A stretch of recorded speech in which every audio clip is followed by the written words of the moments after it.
Very good morning.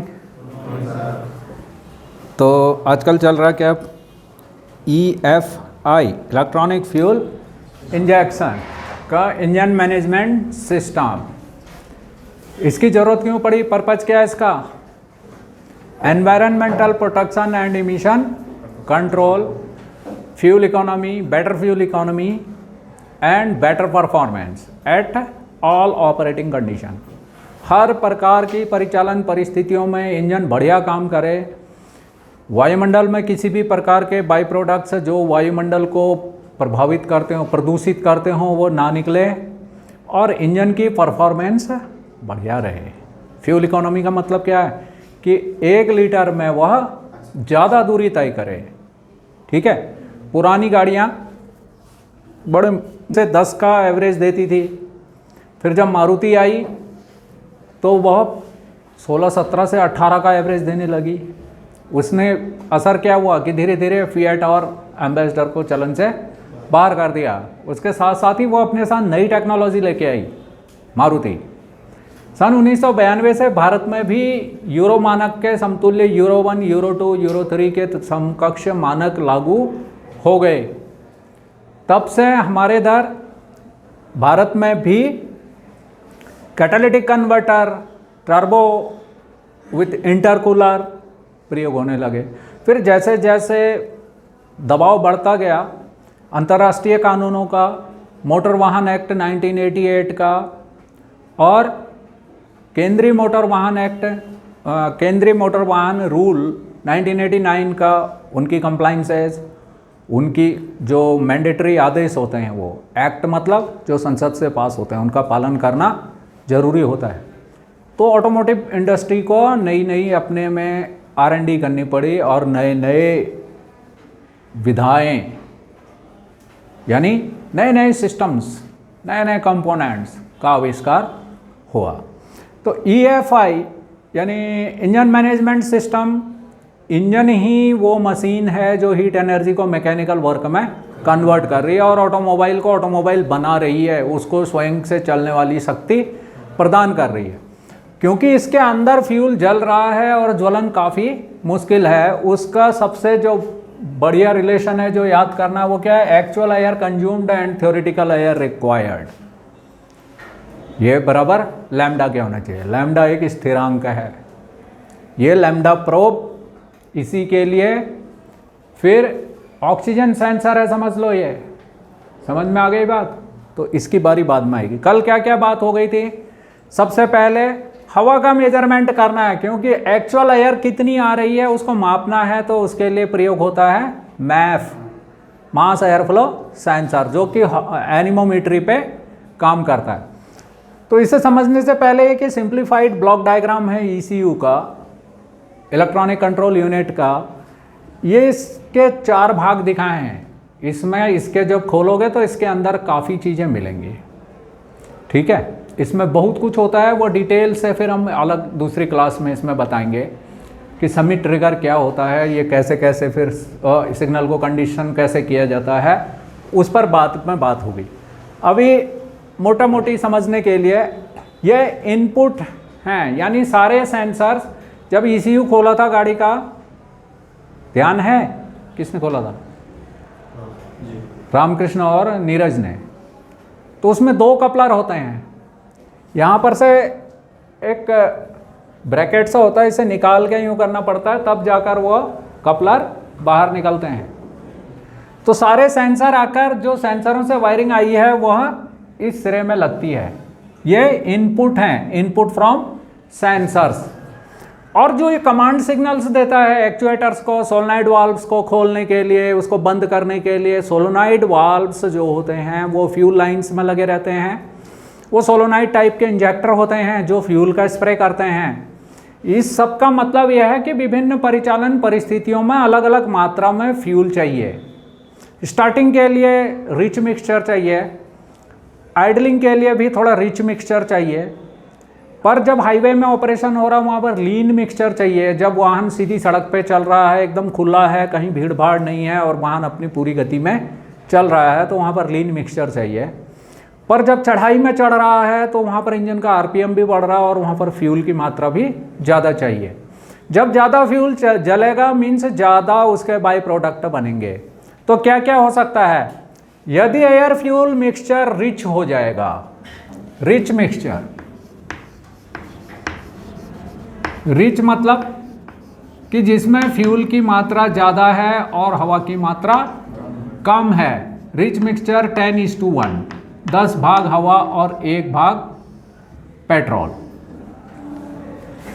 फिर दूसरा जो कार्बोरेटर में मिलता था वो 12:1, अधिकतम बढ़िया से बढ़िया उसमें जब हाई स्पीड में फुल थ्रॉटल पे जब हाईवे पे चल रहे हैं तो 14:1 का। फिर MPFI शुरू हुआ, मल्टी पॉइंट फ्यूल इंजेक्शन, उसमें स्टोइकियोमेट्रिक रेशियो 14.6:1 से 18:1 तक की फ्यूल रेशियो प्राप्त किया जा सका। अब वाले जो इंजन हैं वो इनके साथ साथ 22:1 तक का एयर फ्यूल रेशियो बना देते हैं। पर जो स्टोइकियोमेट्रिक, जो पर्यावरण संरक्षण की जो बाध्यता है वो है ये रेशियो, ये आदर्श मिश्रण है, पर परिचालन परिस्थितियों के अनुसार इसको हमेशा प्राप्त नहीं किया जा सकता। बताया ना मैंने स्टार्टिंग के समय रिच मिक्सचर चाहिए, चढ़ाई में चढ़ने के लिए रिच मिक्सचर चाहिए, हाईवे में अलग चाहिए, सिटी राइड में जहाँ बहुत भीड़ भाड़ है वहाँ पर चलाते समय अलग मिक्सचर चाहिए। तो इनका फिर एग्जॉस्ट गैसों का ट्रीटमेंट किया जाता है, उसके लिए कैटालिटिक कन्वर्टर लगे रहते हैं, उसमें ऑक्सीडेशन कैटालिटिक कन्वर्टर होते हैं, SCR होते हैं, सेलेक्टिव कैटालिटिक रिडक्शन होती है, और डीजल इंजनों में यूरिया इंजेक्शन होता है। तो उस पर बाद में बात करेंगे, एग्जॉस्ट सिस्टम का है वो सब। अभी क्या कर रहे हैं हम, इनटेक सिस्टम का देख रहे हैं, वो भी इंजन मैनेजमेंट सिस्टम का ही हिस्सा है। जो कुछ अंदर जाएगा, जितनी मात्रा में जाएगा उतनी ही मात्रा में उसके बाई प्रोडक्ट निकलेंगे। ऊर्जा को न तो बनाया जा सकता है न ही उसे नष्ट किया जा सकता है। समझ में आ गई बात? जितनी मात्रा जली है उतनी मात्रा निकलेगी, वो अलग अलग रूप से निकलेगी। जब आप लकड़ी को जलाते हो तो क्या होता है, धुआं भी निकलता है, यानी कि उसके साथ जो लकड़ी के अंदर पानी है वो वेपराइज होकर निकल जाता है, लास्ट में बचती है राख, कोयला। तो पूरी तरह से वो खत्म नहीं होता, ऊर्जा का क्या होता है, एक रूप से दूसरे रूप में स्थानांतरण हो जाता है। तो इसलिए ये इलेक्ट्रॉनिक, हम इंसानी रूप से, हमने तुम्हें कल कार्बोरेटर दिखाया, अब नेक्स्ट टाइम पर तुम्हें फ्यूल इंजेक्टर दिखाऊंगा, डीजल फ्यूल इंजेक्टर, फिर उसके बाद तुम्हें इलेक्ट्रॉनिक इंजेक्टर दिखाऊंगा। ठीक है, तो किस तरह से इसे कम किया गया, फिर कैटालिटिक कन्वर्टर की कार्यप्रणाली तब समझ में आएगी। समझ में आ रही बात? पहले जब तक तुम्हें यह समझ में नहीं आएगा कि बाई प्रोडक्ट क्या क्या बन रहे हैं और कब कब बन रहे हैं। जब एयर फ्यूल मिक्सचर लीन हो जाएगा, 22:1 हो गया या 18:1 हो गया, इस टाइम पर लीन हो गया मतलब हवा ज़्यादा है, फ्यूल कम है। तो यहाँ पर HC और CO unburned hydrocarbons and carbon monoxide नहीं बनेगी। जो बनेगी कार्बन डाइऑक्साइड बनेगी। फ्यूल कम है तो वह पूरी तरह से जल जाएगा। अध जले हाइड्रोकार्बन भी वायुमंडल में नहीं जाएंगे, परंतु इससे इंजन सिलेंडर का तापमान बहुत अधिक बढ़ जाएगा, और बढ़ जाने के कारण क्या निकलेगी, NOx, नाइट्रोजन के ऑक्साइड्स। इसको कैटालिटिक कन्वर्टर भी क्लियर नहीं कर सकता। इसी को, इस नाइट्रोजन के ऑक्साइड्स को बदलने के लिए BS6 में यूरिया इंजेक्शन होता है, SCR यूज होता है, सेलेक्टिव कैटालिटिक रिडक्शन। ठीक है, वो BS6 है, लेटेस्ट टेक्नोलॉजी है जो 1 अप्रैल सन 2020 से भारत में लागू हुई। इस पर बाद में आएंगे, बात करेंगे कि इसका लेआउट क्या क्या होता है, कितने टेम्परेचर सेंसर लगे रहते हैं, क्या NOx, प्री NOx सेंसर और लास्ट का सेंसर, बहुत सारे प्रेशर डिफरेंशियल सेंसर, ये एग्जॉस्ट सिस्टम थोड़ा सा जटिल है, उसको बाद में बात करेंगे, अभी इनटेक सिस्टम में लेते हैं। अब रिच मिक्सचर जब हो जाएगा 10:1, स्टार्टिंग के टाइम होगा ही होगा, चाहिए ही चाहिए, अन्यथा इंजन स्टार्ट नहीं होगा। इंजन को स्टार्ट भी होना है, जल्दी से उसको वार्म अप होना है। और जो कैटालिटिक कन्वर्टर लगे हुए हैं उनमें कैटलिस्ट क्या करते हैं? कैटलिस्ट किसी रासायनिक क्रिया की गति को बढ़ा देते हैं। तो उसमें जो कैटलिस्ट है प्रयोग किया गया है वह 600 डिग्री के ऊपर ही सही काम कर पाता है। समझ में आ रही बात? इसलिए इंजन को जल्दी से हीटअप करना ज़रूरी होता है। इसीलिए आजकल की जो गाड़ियां होती हैं उसको स्टार्ट करते ही उसका आरपीएम 750 से 800 रखा जाता है, और बाइकों में वो 1000 से 1200 तक होता है। ठीक है, क्योंकि उसमें सिंगल सिलेंडर इंजन है, इसलिए उसकी आरपीएम ज़्यादा रखा जाता है। उसके साथ छेड़खानी नहीं करनी चाहिए, कभी भी नहीं करनी चाहिए। जो कंपनी ने उसको सेट किया है उस सेटिंग के साथ कोई भी छेड़खानी नहीं करनी चाहिए, क्योंकि ये यहाँ पर मॉनिटर ये है, ये मॉनिटरिंग कर रहा है सब कुछ, ये नैनो सेकंड की भी जांच कर ले रहा है, एक नैनो पार्टिकल को भी सेंस कर रहा है। इतने सारे सेंसर इसमें लगे हुए हैं। ये जो सेंसर मैंने बना रखा है ये इंडक्टिव टाइप सेंसर है, जो कि क्रैंक साफ्ट पोजीशन सेंसर, कल बताया था crank soft position sensor. Crank soft position sensor बहुत ही ज़रूरी है, क्योंकि वो एक तो क्रैंक इंजन की आरपीएम बता रहा, क्रैंक साफ्ट कितनी स्पीड पर घूम रही है, और कब इंजेक्शन करना है फ्यूल का, और कब स्पार्क का डिलीवर करना है। Ignition timing, fuel injection timing सारी की सारी डिपेंड करती है इस क्रैंक सेंसर के सूचना पर। तो ये सारे सेंसर्स इधर सूचना दे रहे हैं। ये सूचनाएं, ये प्रोग्राम कैरेक्टरिस्टिक्स या लुकअप टेबल्स, ये मेमोरी है। इसकी मेमोरी में लुकअप टेबल्स डाले हुए हैं, पहले से ही प्री प्रोग्राम्ड हैं। ये हजारों की संख्या में क्या क्या हो सकता है। जब इंजन 500 आरपीएम पर चलेगा तो कितनी फ्यूल की मात्रा चाहिए, एयर कितनी चाहिए, एयर फ्यूल रेशियो कितना चाहिए, इंजन कूलेंट का टेम्परेचर कितना होना चाहिए, एग्जॉस्ट गैसों से निकलने वाली गैसों में क्या क्या होना चाहिए, ऑक्सीजन की मात्रा कितनी होनी चाहिए, ये सारी चीज़ें इसमें पहले से ही प्रोग्राम की हुई है। अब जो कुछ डाटा इसमें भरा हुआ है और सेंसर क्या आउटपुट दे रहा है, इनपुट दे रहा है, इसको सेंसर क्या बता रहा है कि हो क्या रहा है एक्चुअली, और यहाँ लिखा क्या गया है, इन दोनों का ये इंटरप्रिटेशन करता है, विश्लेषण करता है। कौन? Micro processor. जो इनपुट सिग्नल मिले, सेंसरों ने जो सूचनाएं दी, वो लुकअप टेबल के साथ इसने इनका इंटरप्रिटेशन किया, इसका विश्लेषण किया, और तत्काल निर्णय लेकर ये एक्चुएटर्स को कमांड सिग्नल दी, और इन तारों के रास्ते से कमांड सिग्नल से कोई सोलेनॉइड वाल्व को यदि खोलना है, फ्यूल की मात्रा बढ़ानी है, तो उसे पल्स विड्थ देनी है, मतलब उसे करंट देनी है, और कितनी देर तक देनी है, कितनी देर तक देनी है वो ड्यूटी साइकिल कहलाता है, कितनी करंट देनी है वो पल्स विड्थ कहलाती है। ये दो बातें अलग अलग हैं। कितनी करंट देनी है, जितनी करंट देंगे सोलेनॉइड वाल्व उतना ही ऊपर उठेगा। अब ये ग्राफिकल लैंग्वेज में अगर थोड़ी देर के लिए उठाना है तो उसे ये पल्स विड्थ दी जाएगी। यदि थोड़ा और ज़्यादा देर तक खोलना है, इसको थोड़ा ज़्यादा मात्रा इंजेक्ट करनी है, तो इस तरह की लैंग्वेज में इसके अंदर जो लुकअप टेबल्स हैं उसमें भरे, और ज़्यादा देनी है तो इनका आकार बढ़ जाएगा, फिर कम करना है। इस तरह के सिग्नल्स, इस तरह के इसकी मेमोरी में सारी चीज़ें भरी हुई हैं। फिर ये जो कंप्यूटर है कुछ अपनी मर्जी से भी कर सकता काम। ये तुम्हारी ड्राइविंग डायनामिक्स को भी रिकॉर्ड करता है। ड्राइविंग डायनामिक्स मीन्स तुम्हारी ड्राइविंग हैबिट्स, तुम्हारी ड्राइविंग हैबिट्स क्या है उसको भी ये रजिस्टर करता है।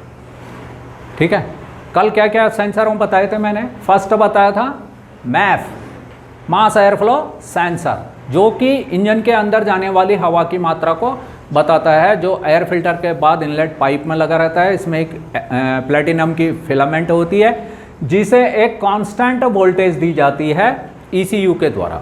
जब अंदर जाती हुई हवाएं इसे ठंडा करती हैं तो ये और करंट की रिक्वायरमेंट करता है ECU से, जिससे ECU पता कर लेता है कि कितनी मात्रा में हवा गई है। अब जब ये मात्रा में हवा जा रही है, परंतु हवा की मात्रा डिपेंड करती है एल्टीट्यूड के ऊपर, वहाँ के तापमान के ऊपर। तापमान बढ़ेगा तो आयतन बढ़ जाएगा। इसलिए जो सेकंड सेंसर था वो क्या था? Air temperature sensor, manifold absolute pressure sensor, map. कल बात हो गई थी इस पे। मैप जो बताता है कि डिप्रेशन कितनी हुई इस सिलेंडर के अंदर।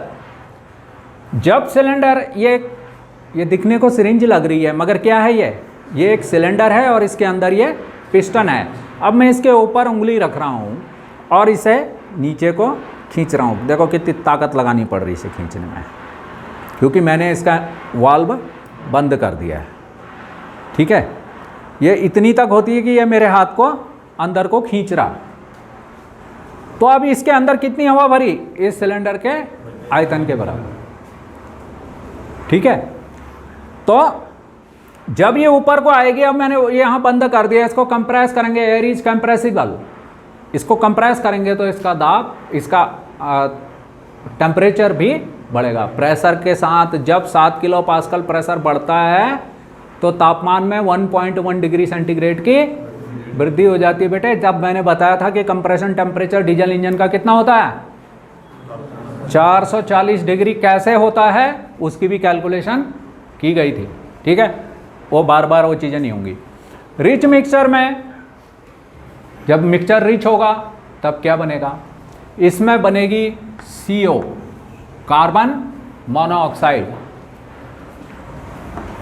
नाइट्रोजन के ऑक्साइड्स एंड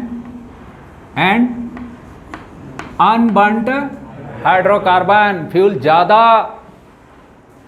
इंजेक्ट हो गया है, रिच मिक्सचर है, वो पूरा फ्यूल जलेगा नहीं। क्यों नहीं जलेगा? क्योंकि कंबशन के फिर वही 4 stages. First lag, combustion lag को पूरा करना है, इसीलिए इलेक्ट्रॉनिक फ्यूल इंजेक्शन है कि वो जो लैग हो रहा है, जो देरी हो रही है, जो डिले पीरियड है, जब फ्यूल लिक्विड फॉर्म से वेपोराइज हो रहा है और वेपोराइज होने के बाद वो इंजेक्टर नोजल से गर्म हवाओं के ऊपर तक पहुंच रहा है, ये है लैग। इसमें कुछ ना कुछ समय लग रहा है, चाहे वो नैनो सेकंड का समय लग रहा है, नैनो तो नहीं, माइक्रो सेकंड का समय तो लग ही रहा, वो रजिस्टर करना। अन्यथा क्या होता है? नॉकिंग होती है। और पेट्रोल में तो बाद तक डेटोनेशन होती है। उस डेटोनेशन क्या है? एक हैमरिंग साउंड है। और नॉकिंग डीजल इंजनों में जब सवेरे स्टार्ट करते हैं कार को, मैंने भी स्टार्ट करके तुम्हें उस दिन जब कूलिंग सिस्टम दिखाया था तो बोला था ना ठंडा इंजन है इसलिए बहुत कड़कड़ाहट की आवाज़ कर रहा। तो वो जो कड़कड़ाहट की आवाज़ होती है वही नॉकिंग है।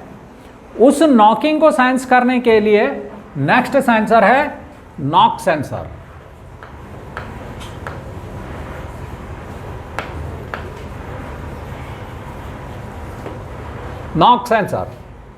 नॉक सेंसर इंजन से आने वाली किसी भी आवाज़ों को सेंस करता है कि वो आवाज़ क्या है। बस जो आवाज़ आ रही है वो उसको सेंस करके ECU को बता देता है।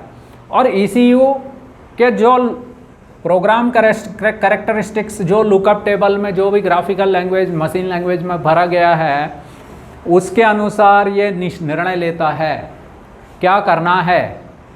ये आवाज़ क्यों आ रही है? ये आवाज़ या तो प्रॉपर मात्रा में फ्यूल नहीं जल रहा है तब आ रही है, नहीं जल रहा है तो क्या करेगा? फ्यूल की मात्रा को कम कर देगा। इसमें जो मटेरियल प्रयोग किया जाता है ज़्यादातर नॉक सेंसरों के लिए वो होता है पीजो इलेक्ट्रिक। क्या होता है? Piezo electric. पीजो जो है एक ग्रीक भाषा का शब्द है, इसका मतलब है स्क्वीजिंग करना, दबाव डालना। प्रकृति में कुछ ऐसे पदार्थ पाए जाते हैं जब उन पर दबाव डाला जाता है तो वह विद्युत धारा उत्पन्न करते हैं। वो कुछ वोल्टेज सिग्नल्स जनरेट करते हैं, जिसका उदाहरण रोज तुम प्रयोग करते हो, सुबह शाम रात दिन हमेशा तुम प्रयोग करते हो। बोलो क्या है? Gas lighter. Very good, gas lighter. उसके अंदर कोई शेल नहीं है, क्या है? पीजो इलेक्ट्रिक क्रिस्टल है, जिसको आप दबा रहे हो तो एक चिंगारी पैदा कर रहा है। और ये सिगरेट लाइटर, इसमें भी वही पीजो इलेक्ट्रिक क्रिस्टल होता है, जब उसे दबाया जाता है तो वो एक चिंगारी देता है। और इसको फाइन करके हम यहाँ पर मैंने दिखाया है। ये होता कैसे है? एक्चुअली इसकी परमाणु संरचना इस तरह से होती है। जब इसे दबाते हैं तो इसके धनायन एक तरफ लग जाते हैं और ऋणायन एक तरफ लग जाते हैं। यदि इन पर इलेक्ट्रोड लगा दिया जाए तो इसमें एक विद्युत धारा प्रवाहित होने लगती है। ये है working of piezo electric crystal का। ये इस पर 2 फ्रेंच भाइयों ने कार्य किया था, ठीक है। कौन कौन से सेंसर हो गए? नॉक्स सेंसर हो गया, mass air flow sensor, barometric sensor, क्योंकि जो वायु के घनत्व को बताएगा इसके अंदर कितना जा रही है हवा, एयर टेम्परेचर सेंसर, ये सब इनलेट मैनीफोल्ड के ऊपर लगे हुए रहते बेटे। Throttle position sensor, throttle valve कितना खुला हुआ है। अब कई वाले वाहनों में ये मैफ नहीं होता, मास एयर फ्लो सेंसर नहीं होता, कई मैन्युफैक्चरर उसको यूज नहीं करते। क्यों नहीं करते हैं? क्योंकि वो जो प्लैटिनम के जो फिलामेंट है वो इनलेट जो अंदर हवा जा रही है उनके रास्ते में एक बाधा पैदा करते हैं, तब उसे अन्य सेंसरों से सूचनाएं लेनी पड़ती हैं। तो वो एयर टेम्परेचर सेंसर से सूचना लेता है ऐसी स्थिति में, और मैनीफोल्ड एब्सोल्यूट प्रेशर सेंसर से सूचना लेता है, इनकमिंग एयर टेम्परेचर सेंसर से सूचना लेता है। तब उसी आधार पर फ्यूल इंजेक्शन या एयर फ्यूल की जो रेशियो है, जो लैम्डा है, इस फैक्टर को जस्टिफाई करता है, ठीक करता है। और क्या क्या करना है उसकी सूचना फिर वो एक ऑक्सीजन सेंसर से लेता है। वो लास्ट में बताऊंगा ऑक्सीजन सेंसर क्या होता है, ठीक है। नॉक्स सेंसर अनबर्न्ट हाइड्रोकार्बन्स के कारण, मतलब कंबशन के दौरान होने वाली अनियमितताओं के कारण जो ध्वनियाँ उत्पन्न होती हैं, जो वाइब्रेशंस उत्पन्न होती हैं, उनको रजिस्टर करता है। और यह अधिकतर जितने भी प्रेशर सेंसर होते हैं यह पीजो इलेक्ट्रिक टाइप के होते हैं। ये पियरे क्यूरी या जैक क्यूरी 2 भाई थे, क्यूरी बंधुओं ने इस पर काम किया था। ये था पीजो इलेक्ट्रिक इफेक्ट। ये ग्रीक भाषा में है पीजो। पीजो का मतलब है स्क्वीजिंग, निचोड़ना, दोनों तरफ से प्रेशर डालना, तब ये काम होता। एक होता है जस्ट इसके बाद ही inverse piezoelectric effect. Inverse piezoelectric effect, piezo क्या है कि जब दबाएंगे तो ये वाले क्रिस्टल, ये SiO2 का मैंने एक बना रखा है, तो इनको दबाने पर ये विद्युत धारा दे रहे हैं। पर इन्हीं को अगर पीजो इलेक्ट्रिक क्रिस्टल्स का एक पाइल बना दी जाए, बहुत सारे पीजो इलेक्ट्रिक क्रिस्टल्स को एक साथ रख दिया जाए और उन पर वोल्टेज अप्लाई की जाए बाहर से, बैटरी से इलेक्ट्रॉनिकली कंट्रोल्ड करके, उस पर विद्युत धारा अप्लाई की जाए, तो तब ये वाइब्रेट करते हैं। जहाँ पीजो इलेक्ट्रिक इफेक्ट वाले सेंसरों का प्रयोग प्रेशर के लिए किया जाता है, चाहे वो टायर प्रेशर है, इन्फ्लेशन प्रेशर है, उसको जांचने के लिए हो, फ्यूल प्रेशर को, और ये इनकमिंग एयर के जो प्रेशर है, ये यानी कि मैनीफोल्ड एब्सोल्यूट प्रेशर सेंसर में, नॉक्स सेंसर में, जहाँ पर भी प्रेशर को नापना है वहाँ पर पीजो इलेक्ट्रिक प्रभाव का इस्तेमाल किया जाता है। पर फ्यूल इंजेक्शन में जो डीजल फ्यूल इंजेक्टर से हैं, पेट्रोल फ्यूल इंजेक्टर से हैं, वहाँ पर इन्वर्स पीजो इलेक्ट्रिक प्रभाव का प्रयोग किया जाता है। वहाँ पर ये पीजो क्रिस्टल बिल्कुल स्पिंडल को दबाए रखते हैं, नोजल को बंद करके रखते हैं, जेट को, और जब इसको वोल्टेज दी जाती तो ये वाइब्रेट करते हैं। वाइब्रेट करने से जो नोजल के ऊपर दबाव है और वो उसके ऊपर वो कम हो जाता है, क्योंकि फ्यूल का प्रेशर ज़्यादा हो जाता है और वो फ्यूल इंजेक्ट होना शुरू हो जाता है। इस तरह से ये जो मल्टी जेट सिस्टम आजकल यूज हो रहा है कि एक ही साइकिल में pilot injection, pre injection, main injection, post injection, late post injection, many times fuel को इंजेक्ट किया जाता है ताकि वो पूरी तरह से जल जाए और कैटालिटिक कन्वर्टर्स भी सही ढंग से काम करे। जो DPF है, डीजल पार्टिकुलेट फिल्टर, क्या होता है, बताया था डीजल इंजन में सबसे ज़्यादा पर्टिकुलेट मैटर्स बनते हैं। वो पर्टिकुलेट मैटर्स मानव जीवन के लिए बहुत हानिकारक हैं। वो हमारे श्वसन तंत्र में जाकर लंग कैंसर, ब्रोंकाइटिस आदि बीमारियां करते हैं, दमा, खांसी। और नाक साफ करोगे तो पूरा काला ही आएगा, खांसोगे तो पूरा काला ही निकलेगा। ऐसा ना हो, स्मोग ना बने। स्मोग एक काली चादर जो महानगरों में तन जाती है, वो ना बने। इसके लिए ज़रूरी है कि पर्टिकुलेट मैटर्स को ट्रैप कर दिया जाए। उसके लिए होता है डीजल पर्टिकुलेट फिल्टर, वो भी 600 डिग्री सेंटीग्रेड पर काम करना, उसका रीजनरेशन करना होता है ताकि वो साफ़ हो जाए और वो सूट पार्टिकल जो बिल्कुल महीन बनकर निकल जाए। ठीक है, उस पर एग्जॉस्ट सिस्टम में बात करेंगे। तो नेक्स्ट सेंसर, अब ये फ्यूल की मात्रा को वो कैसे ECU निर्धारित करेगा, इसके लिए जो बहुत ज़रूरी है TPS सेंसर बोला था, थ्रॉटल पोजीशन सेंसर। अब वो थ्रॉटल वाल्व, कल मैंने तुम्हें कार्बोरेटर दिखाया था, वो तो एक्सीलरेटर पैडल के साथ एक तार द्वारा जुड़ा रहता है। अब धीरे धीरे, अभी जब वाहन नया है तब तक तो वो एक्सीलरेटर पैडल की तार भी ठीक है, वो ठीक ठाक काम कर रहा है। पर जब हम उसे दबा रहे हैं, बार बार दबा के रख रहे हैं, चढ़ाई में दबा के रख रहे हैं और छोड़ रहे हैं, और वायुमंडलीय प्रभाव पड़ रहा है उसमें, तो क्या है, वो तार खराब हो जाती है या तो जाम हो जाती है, वो छोटे छोटे तारों में टूट जाती है, फिर वो काफ़ी देर तक इफ़ेक्टिव तरीके से कार्य नहीं कर सकती, फ्लैट स्पॉट बनते हैं और कई तरह की परेशानियां पैदा हो जाती हैं। इसके लिए ज़रूरी है accelerator pedal position sensor, APP। Accelerator pedal position sensor एक पोटेंशियोमीटर होता है। क्या होता है? पोटेंशियोमीटर होता है। इसमें एक स्लाइडर है, वाइपर, इसका कनेक्शन है पैडल से। अभी ये मैंने बिल्कुल जीरो पे दिखा रखा है। इसको ये इनपुट सिग्नल आया है ECU से। ECU से इनपुट आया है, T1 इनपुट है, T2 इसका ग्राउंड है, T3 आउटपुट है। पर अभी, और ये जो बीच में दिखा रखा है, ये बाहरी तो इसका पार्ट है, ये बीच में जो पीले रंग का है ये स्लाइडर है, और ये जो दिख रहा है ये मिट्टी के रंग का, ये है इसका रेजिस्टेंस। ये कार्य करता है R is equal to rho into L upon A। जैसे जैसे तार की लंबाई बढ़ती जाती है उसका रेजिस्टेंस बढ़ता जाता है। बताया था लॉ ऑफ रेजिस्टेंस। तुम्हें इतने बढ़िया तरीके से हर चीज़ दिखाई है, पढ़ाई है, उसके बाद भी पूछो तो चुप। परंतु यह कंडक्टर के क्रॉस सेक्शन एरिया के व्युत्क्रमानुपाती होता है। पर जो भी है, एक R is proportional to L, length के। अब ये लेंथ में पूरी रेजिस्टेंस है, इसमें ये अभी जीरो पर है, एक्सीलरेटर पैडल बिल्कुल खड़ा है। जब एक्सीलरेटर पैडल दबेगा तो ये स्लाइडर इस तरफ को जाएगा,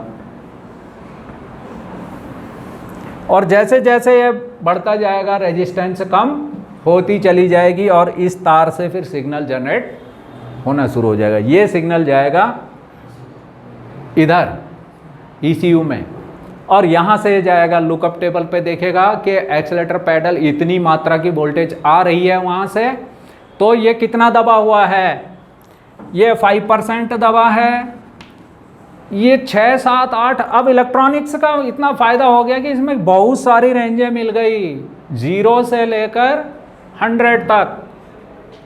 0, 1, 2, 3, 4, 5, 6, 7, 8, 9 अप टू 100 तक। अब ये ड्राइवर क्या मांग रहा है, क्या डिमांड कर रहा है, कितना उसने एक्सीलरेटर पैडल को दबाया हुआ है, ये तो उसने ड्राइवर की रिक्वायरमेंट को रजिस्टर कर दिया। पर इंजन कूलेंट का तापमान कितना है, वो क्यों जरूरी है? क्यों जरूरी है? क्यों जरूरी है तापमान?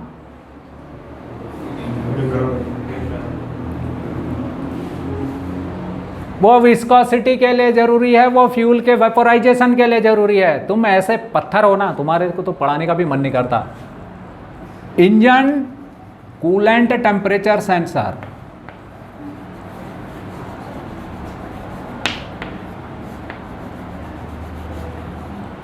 या ECT,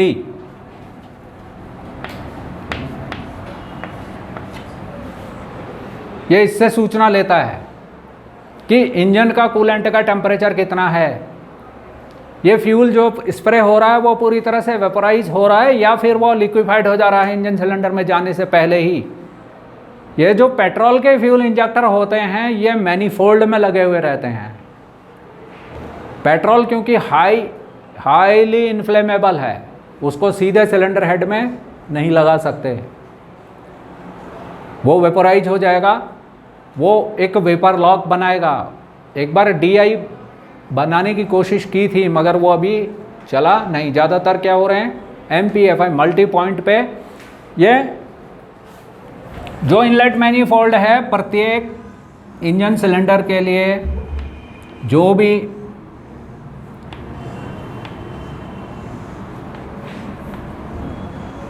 इस तरह से ये कुछ यहाँ लगे हुए हैं ऐसे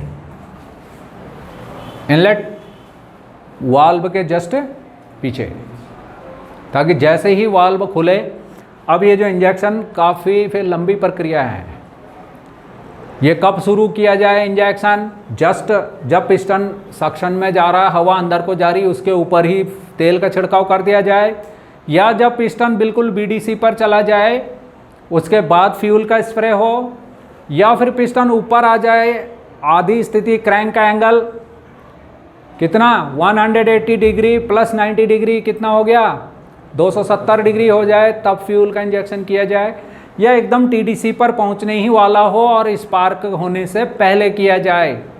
ये डिटरमाइन करता है ये ECU, पहले मैन्युफैक्चरर डिटरमाइन करता है, उसी हिसाब से वो उसको प्रोग्राम करता है और वो डिटरमाइन करता है काफ़ी R&D के बाद।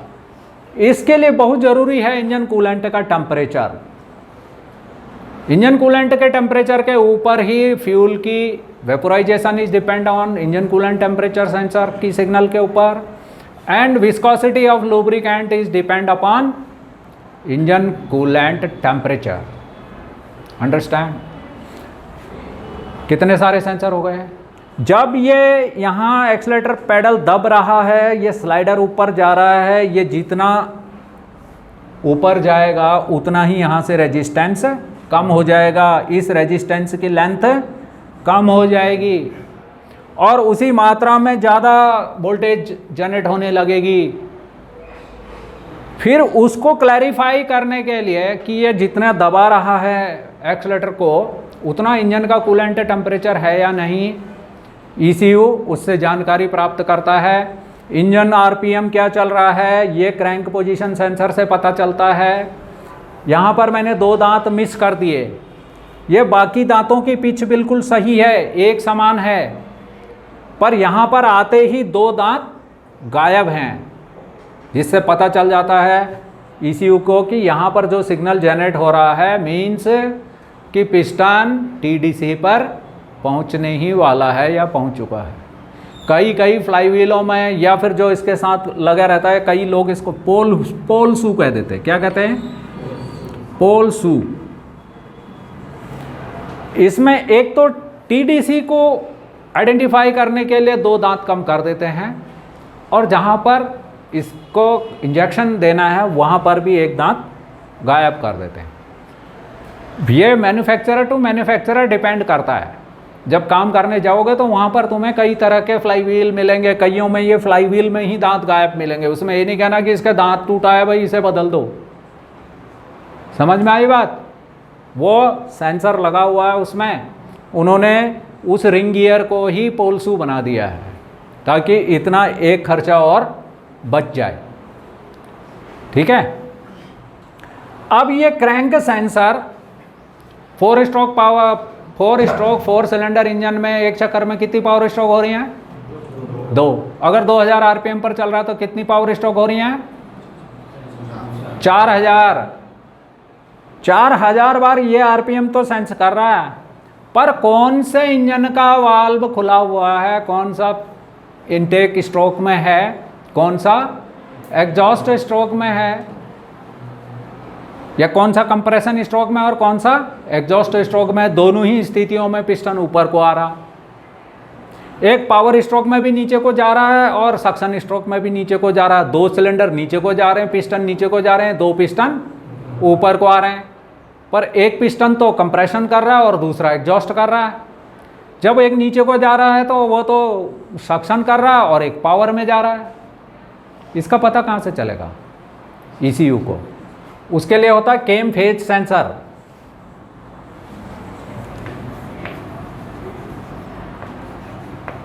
वाल्व टाइमिंग को वेरिएबल बनाया जाता है।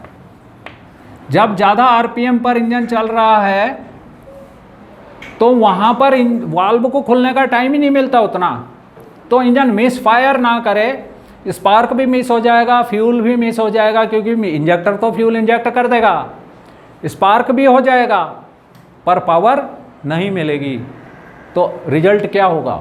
इंजन नॉकिंग करेगा, मिस फायर करेगा और वायुमंडल में प्रदूषण होगा। उससे पूरा एग्जॉस्ट सिस्टम, वो जो लिक्विफाइड फ्यूल जा रहा है वह कैटालिटिक कन्वर्टर को भी खराब कर देगा। वो वहाँ जाके जलना शुरू कर देगा और वहाँ जाके जल के उसका तापमान को इतना बढ़ा देगा कि वो कैटालिटिक कन्वर्टर भी गल जाएगा। समझ में आ रही? कुछ समझ में नहीं आ रही तुम्हारी? अब ये सारी प्रक्रियाएं हो गई, इतने सारे सेंसर उसमें लग गए, इनसे उसको सूचना मिल गई।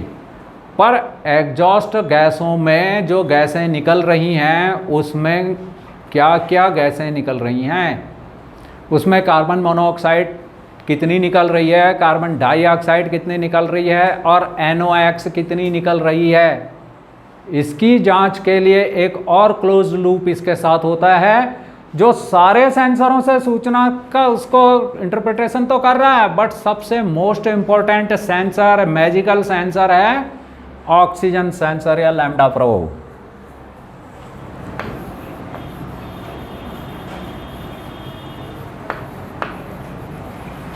यह एग्जॉस्ट सिस्टम में, इसको लैम्डा प्रोब भी बोलते हैं। कैटालिटिक कन्वर्टर से पहले और कैटालिटिक कन्वर्टर के बाद दो लगे रहते हैं। पहले वाला ये रजिस्टर करता है कि कितनी मात्रा में इसके अंदर से कार्बन मोनोऑक्साइड निकल रही है, कार्बन डाइऑक्साइड निकल रही है या NOx निकल रही है। जब NOx निकल रही होती तो EGR वाल्व को कंप्यूटर खोल देता है। यह फट से किसको कहता है? EGR valve, exhaust gas recirculation. कि उन एग्जॉस्ट गैसों को रोक दो, वापस से इनलेट मैनिफोल्ड में डाल दो, वो इंटरकूलर से होकर वापस फिर से इंजन सिलेंडर के अंदर जाएंगी, पूरी तरह से जलकर वापस निकलेंगी। उसमें अनबर्न्ट हाइड्रोकार्बन भी होंगे। ठीक है, तो ऑक्सीजन सेंसर की कार्य प्रणाली बहुत लंबी है। वो उसके अंदर सॉलिड स्टेट इलेक्ट्रोलाइट है जो कि जर्कोनियम ऑक्साइड और यट्रियम ऑक्साइड से मिलकर बना हुआ है। उसमें 2 प्लेटिनम के इलेक्ट्रोड्स लगे हुए हैं। जब ऑक्सीजन का प्रेशर डिफरेंशियल पैदा होता है तो उसके इलेक्ट्रोड्स में एक विद्युत धारा पैदा हो जाती है। वो इस तरह से एग्जॉस्ट सिस्टम में निकलने वाली गैसों में ऑक्सीजन की मात्रा कितनी है उसी हिसाब से वो वोल्टेज सिग्नल जनरेट करता है। उसको ये ECU पढ़ता है। वो जब बिल्कुल ऑक्सीजन कार्बन मोनोऑक्साइड निकल रही है तब उसकी सेंसिंग, तब उससे निकलने वाली विद्युत धारा कुछ और होती है। जब उसमें से NOx निकल रही है और अन्य चीज़ें निकल रही हैं तब और होती है। उस पर एक पूरी क्लास होगी अलग से। समझ में आ रही बात? ऑक्सीजन सेंसर और कैटालिटिक कन्वर्टर, DPF, वो सब ये क्लियर होंगे एग्जॉस्ट सिस्टम में। अब ये 2 क्यों लगे रहते हैं? एक पहले कैटालिटिक कन्वर्टर से पहले लगा हुआ है, उसने क्या कर दिया, उसने EGR वाल्व को भी ऑपरेशन करवा दिया। और अब वो जो कैटालिटिक कन्वर्टर ने सही काम किया या नहीं किया, वहाँ उसका ऑक्सीडेशन हुआ या नहीं हुआ। यदि कार्बन मोनोऑक्साइड निकल रही थी तो वह कार्बन डाइऑक्साइड में बदली या नहीं बदली। जो अनबर्न्ट हाइड्रोकार्बन जा रहे थे वो H2O वाटर वेपर और कार्बन डाइऑक्साइड में बदले या नहीं बदले, इसको चेक करने के लिए तब वो एक दूसरा सेंसर वह भी होता है, वही ऑक्सीजन सेंसर, इसीलिए वो 2 लगते हैं। ठीक है, तो it's enough about engine management system of electronic fuel ignition. And many thanks to doctor Kripal Singh ji, जिन्होंने एक शानदार बुक लिखी, automobile engineering volume 1 and volume 2। Many thanks all of you.